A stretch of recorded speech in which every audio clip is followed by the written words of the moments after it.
Hey, how's it going? I'm Rico Knows. I have been asked to do a private film review on Koby Haye here.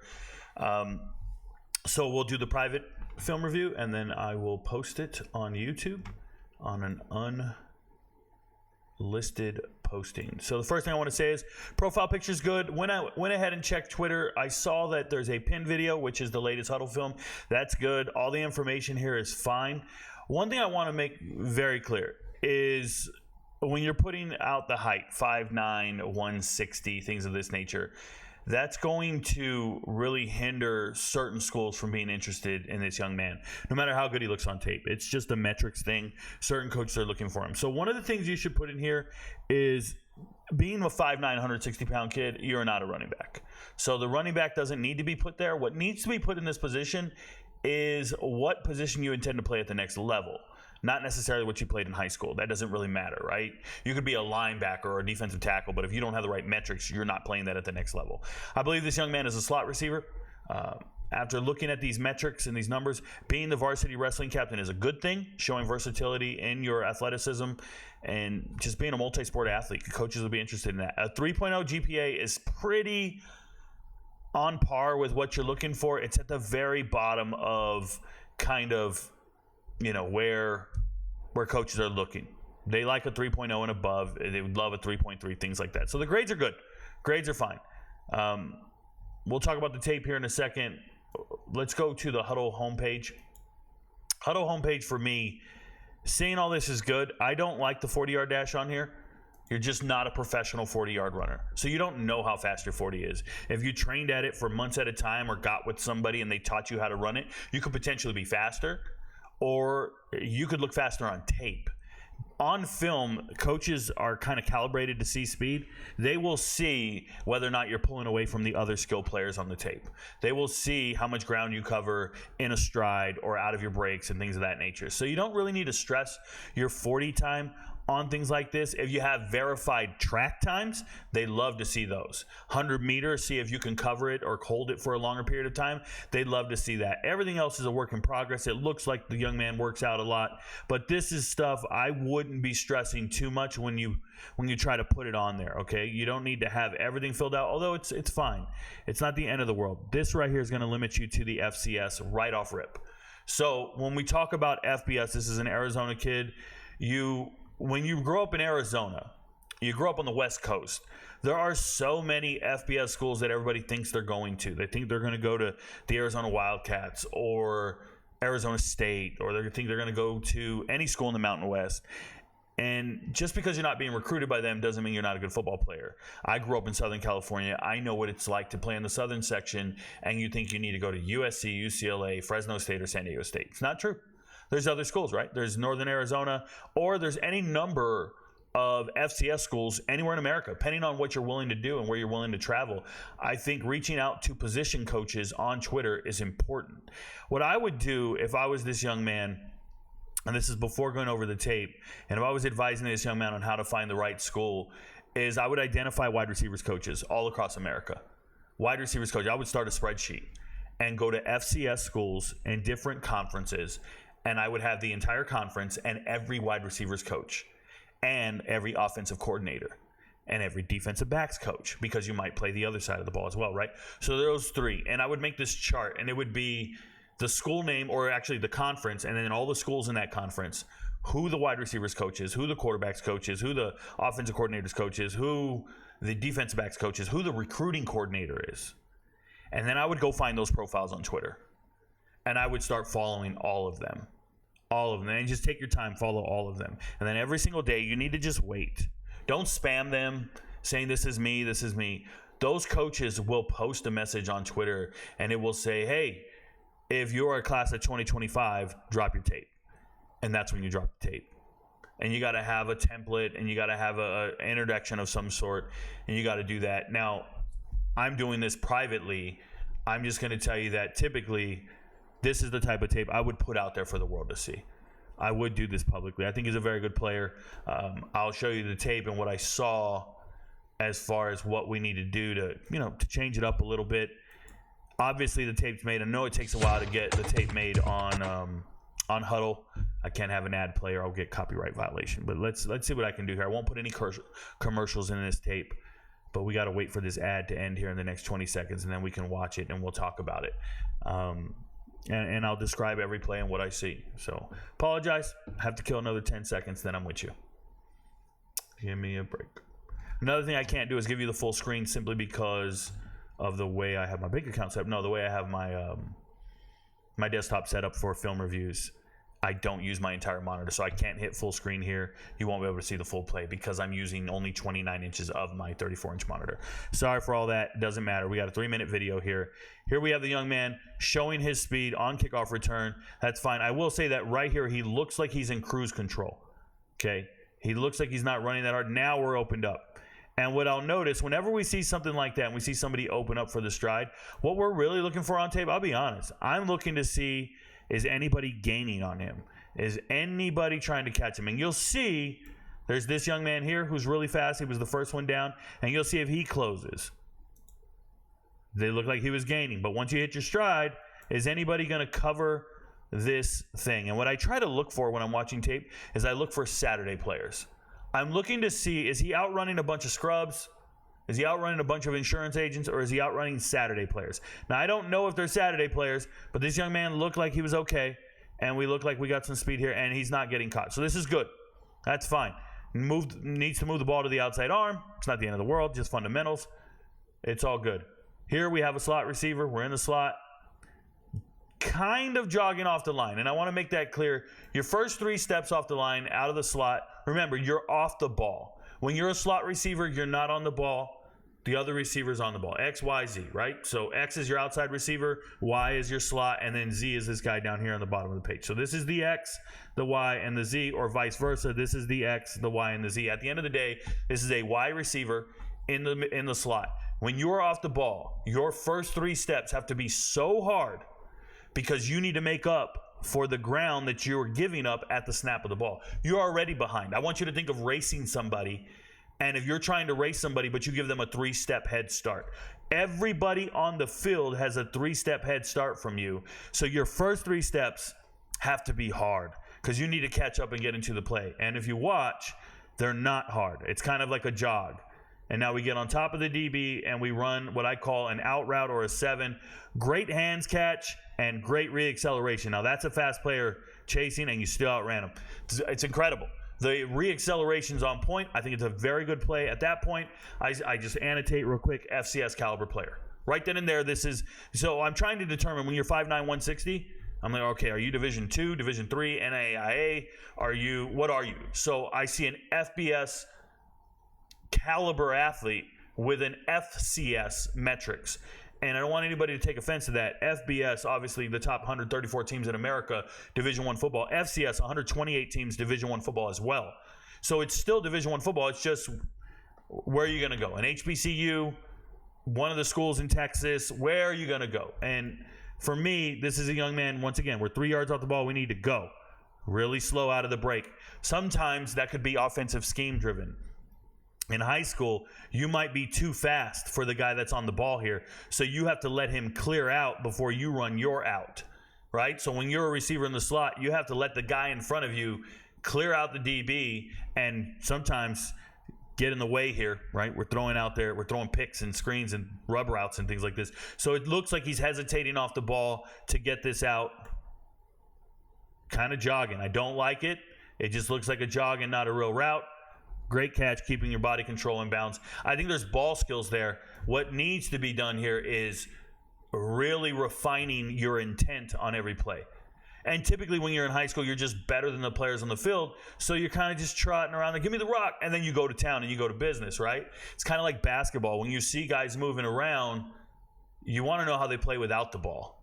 Do they still run full speed when they don't have the ball? Or do they wait till the ball's in their hand and then they start crossing people over and trying to drive to the bucket? This young man here is kind of in cruise control between the plays, or when he doesn't have the ball in his hand, and then he goes right there. Now that's perfect. And I shouldn't say perfect. That's very good. Great catch, high pointing the ball, all that other stuff. But what I want to tell you is when I see this play, I'm actually looking at this other receiver right here. Both of you are off the ball at the same time. So once again, we have that 3-yard head start. We need to go get it. And when the ball snapped, boom, I see maintaining the leverage here, maintaining the interval, and no one's going to gain on you. You're both hitting full speed. Now, to see this little guy get even with you here is the problem. Unless he's faster than you, right? But you should be out there doing it. Now, he ran a hard route, got in his plant, and turned it around. This is what I call a 7 route or a flag route. You're running the out here. Once again, the route running just needs to be a little more crisp. The ball skills are on point. High pointing the ball, catching it, doing all the right things. Now, this is crazy. Being on the defensive line at 5'9", 160, I don't know if there's any value when it comes to college recruiting. Now, does that tell me you're willing to play special teams? Does that tell me you have a lot of heart? That's cool and everything, but we're trying to identify, are you better than the wide receivers on my team or the DBs on my team? Because if I'm trying to recruit you to be a wide receiver or a DB, I just need to see you do those things and do those things really well. I don't necessarily know if there's value in showing me tape of you getting a tackle for a loss at the defensive tackle position. That's just an anomaly. It would never happen in college. You did it to these scrub-ass kids in high school. That's cool. But I'm looking for tape for somebody to replace one of my current players on my college team, right? Theoretically. Here we got free safety. One thing I'll say about this free safety play is you're currently how many yards off the ball? Literally 15 yards off the ball. So are you afraid of the speed? What's the coverage? We have trips left. I see 2 over here, so I know it's a zone. You're in your deep third, but you got the whole deep of the field. It's just really confusing what we're doing here because we're not running man. We're running a zone of some sort. So let's hit play. Let's go through the process. Now you creep down into the box. What you'll notice is we got both guys dropping, so nobody stayed in the flats to begin with. Now this can just be a terrible high school scheme, and it is. This is a terrible scheme because everybody's dropping with the receivers, but we know it's not man because if it was man, who has this man? So now the middle linebacker is going to jump it. This is just reactionary football. That's fine. And then the ball is going to get tipped into the air, and you're opportunistic, and you make the interception. Now, what I will say is, Haye, great interception. There's no value in this whatsoever. It wasn't a great break on the ball. It wasn't some type of athletic read. It was just going with the motions and nothing too deliberate. Like, I didn't see anybody moving at full speed. Not an offensive player, not a defensive player moving at full speed. It was just kind of almost felt like practice. And then the ball falls into your hands. Yes, it's nice to make a play, but not all interceptions are the same. Here's another play. I look at this play and I ask myself, you are how many yards off the ball at the snap? An insane amount of yards off the ball. 15, 20 yards off the ball. Is there any deep threat that's going to beat you this way? It's the same defense. Trips left. It's unfortunate this offense doesn't know what they're doing. They should be attacking these flats. You have 2 guys. I don't know what they are. I don't know what we're doing in coverage, but you even open your hips up to the short side of the field, right? The ball's on this hash. So you open up your hips to the short side of the field, and you're going to jump one of these routes. Now the quarterback opens his shoulders, which is crazy, and tries to throw this into double coverage. Interception. Now, a couple things about that interception. Did you high point the ball?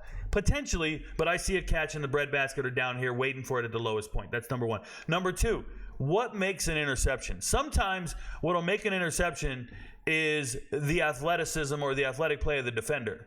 Other times, especially in high school, what will make an interception is a terrible pass by a quarterback. Do you think that that's a great highlight for you personally when the quarterback makes a terrible pass? Not necessarily. So that's what I talk about when I say not all interceptions are equivalent or equal. Yes, you made the play, but it's just a bad high school pass. So what did you show me on that play? Athletically, what did you show me? You showed me that when you're 15 yards off the ball, you can still catch a pass when it's dropped into your stomach. That doesn't really mean anything to me. That was almost equivalent to a punt return. Think about it. Equivalent. It's just an overthrown pass by a bad high school quarterback, and you caught the ball. You might as well be playing catch and warm up before the game. You know how you guys just throw the ball back and forth? That's the same concept that I just saw in that play. So it doesn't really move me like that. Okay. Here we're back on offense. Oh, we're running this route here? Oh, that's fine. You know, competing and catching, I love that. So what does that show me? That shows me toughness at the top of the route. You want to win at the top of your routes. A lot of people will talk about this, winning at the top of your route. Curls, 12 to 15-yard curls, comebacks, drags, posts, fades. Winning at the top of your route really matters when you're equivalent with the player. Remember, everybody always talks about 50-50 balls, but there's no such thing as a 50-50 ball. Somebody has the advantage there.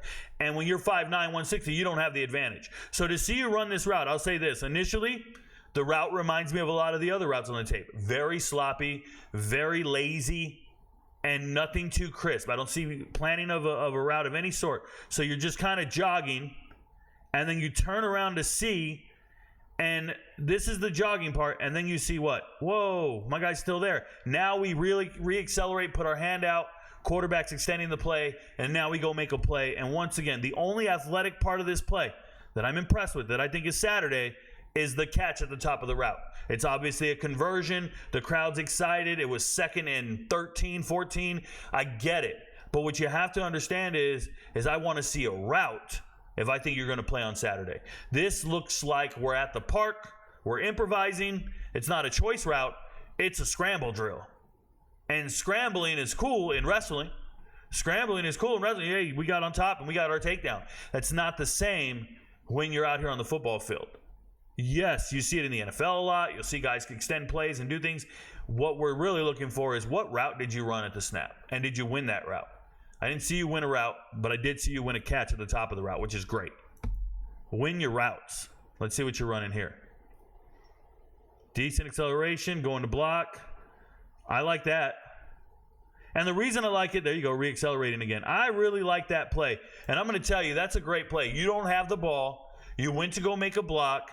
You were careful not to peel back, do an illegal crack, not get holding, and then you stayed with the play, and you were fast enough to get in front of the back. I like the play. Here we're on defense in the slot this time. Kind of jogging, and then do you see the acceleration? Full speed? Jogging before the play and then accelerating into the tackle. Try to show plays where you're full speed the whole time. What I would say is when you're going through the tape and you're trying to find those plays, I bet they're few and far between. And it's no knock on anything other than the fact that you were playing on a field where you were probably able to get away with jogging a lot. So the jogging and then you accelerate to get into a tackle, it's cool, man. It's just you only get so many opportunities to impress those around you. You only get so many opportunities to play this game of football. I would highly encourage you, the next time you step on a football field, treat every single second of every play like it matters. And when you see some of these plays, they don't matter till they get close to you. They don't matter till they break down. They don't matter till the ball's in your hand. And you have the ability to impact the play far greater than you're doing. So here we go. We're on defense. We're at free safety again. First step. Okay. So it's all good, but I want to tell you what I see when as a analyzer of tape. First thing I do before every single play, whether I tell you I did or not, first thing I do is I check down and distance. Down and distance tells me a number of things. So for this particular play, it is 2nd and 4. You're the free safety on 2nd and 4.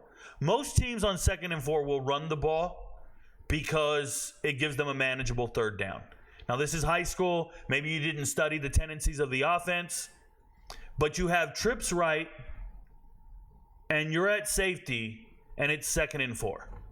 Chances are they're going to go for a short pass to convert the 1st down, or they're going to do a run play. So on this particular play, as a free safety, you should know down and distance, tendencies, and what their scheme is and what they're planning to do. But what I see on tape is the high school tendency to do a 3-step drop. So when I watch you at free safety here, I want you to watch the play. As soon as the snap goes, it's a 3-step drop. And I'm referring to the 3-step back pedal. 3-step back pedal, turn your hips. That's a robotic thing to do. There's nobody in these positions here pressing you to make you turn your hips. Nobody came off the line and got past anyone. There's no deep threat. And as a matter of fact, if you're reading and it's zone, so when it's zone, you should be reading the quarterback. And if you read the quarterback, as soon as he gets the snap, he pops up to throw it. Boom. He's ready to throw. He's stopping. He's settling on his route. You're still dropping. Hips open, going the other way because you were doing your 3-step back pedal. Get out of the habit of doing a back pedal at the snap of the ball. You don't need to do a 3-step drop back pedal. Now, that might be coached by your DB coach. That might be coached by your defensive coordinator. That might be coached by your head coach. That's not what you do when you're a safety. When you're a safety, you read the down and distance, you know the tendencies, and then you react to formations and what they're doing here. And so what you're going to get is a quick pass in front of you. And now you're breaking on the ball. If you never took those back pedal steps, if you never took those 3 first steps, you would be 3 steps closer to this ball. That would be an interception if you never took the back pedal steps. And a lot of players don't recognize this when they're playing the game of football. They just kind of do that muscle memory. Ready, set, down, set, hut, and they just start backpedaling. You didn't need to. Nothing on the field told you backpedal. Nothing. It's just muscle memory. So you get there and you make the tackle. That's fine. Just need you to get out of that habit. Now we're on the slot up top. Good route. There we go. All right. Oh, man. So, I wish that didn't cut off. Either you fumbled or something. Why are we cutting this play off? This is probably your best play, and it's 2 minutes in. It's not a touchdown. This is your best play. You're in the slot, snap of the ball. You come off the line with aggression. You make a hell of a plant here. I see the hard plant to the inside, and you run your out route. Keep your feet in bounds, make the catch with your hands, break a tackle, and work upfield. And we got a first down. That is an incredible play. That is a great play. That is what you're looking for. That is a Saturday play. Next play. We're at the top of the screen. Again, another good route, just running a slant. I like it. You got to cross their face. Great catch in traffic. Once again, another great play, cut off really early to get that screen across their face. Yeah, that's the business right there. That's a good play and a great catch. That's what coaches are looking for. 2 of your best plays are 2 minutes and 30 seconds into the tape. 2 of your very best plays. I don't know if you realize this. These are better than any touchdowns, better than those bullshit interceptions you showed me. Like this right here will get you a scholarship. Where are you at? Oh, the drag across. Now, the camera angle's bad because we're getting it recorded from a parent in the stands. That's okay. We got to make do with what we got. But I see the young man up top running a drag all the way across. This man's trying to run with you. You outrun him. Yeah, that's Saturday level play. So you got to finish the run. You got to finish behind your pads. That's okay. That's a Saturday level play right there. I love it. What do we got? Here's the goal line. 2nd and goal. Stem them. Oh, that's some passing league stuff. That's good. That's good. So when I say stem them, you're leaning into the inside on the top of that route. You're running. You lean inside. He feels the pressure of you leaning in, and then you plant and hit the out, and your quarterback makes the throw. Your best 3 plays are at the end of your tape. Those are receiver plays right there. Those are better than all the DB plays, dropping 20 yards, all this shit. Those are them. And even if they want to recruit you to be a defensive back, which I don't think 5'9", 160 pounds is a defensive back metric, the receiver plays are so much better. And they're at the end of the tape. You got to rearrange this thing and get those up. I don't care about the angle. I don't care about how bad it looks. And then you just need to be realistic about what schools you're interested in and who's interested in you. I think you're a good player. I do. I think you're a good player. I think stuff like this is cool. Watching you take one back to the house and outrunning everybody. Yeah, this is essential to show your speed and open up. But what they really want to see is right around here, you start looking like a wide receiver. Right around here, you start looking like a guy that makes plays on a Tuesday night. And if you don't know what that means MAC action football, Conference USA. That looks like Saturday level play right there. But obviously, size limitations, we're looking at the FCS. So I hope you get the tips and you understand what's going down. Everything else looks sharp. Shout out to you for being a wrestler. I can relate. I was a high school football player, a high school wrestler, a track athlete. I did all 3 sports every year, and it made me who I am today as far as work ethic goes. So proud of you, man. Keep playing. You're doing great. But you got to somehow understand what you're trying to do. What you're trying to do is get people to value your receiver skills, your receiver traits, not some of the decisions you're making on the field as far as backpedaling goes, tackling, things like this. It's just, hey, man, watch this guy run a route and make it count, okay? So I think you're pretty good. I like the tape. Your friends don't know. But Rico knows if you have any more questions, reach out to me on Twitter and DMs. I'll see what I can do. All right, peace.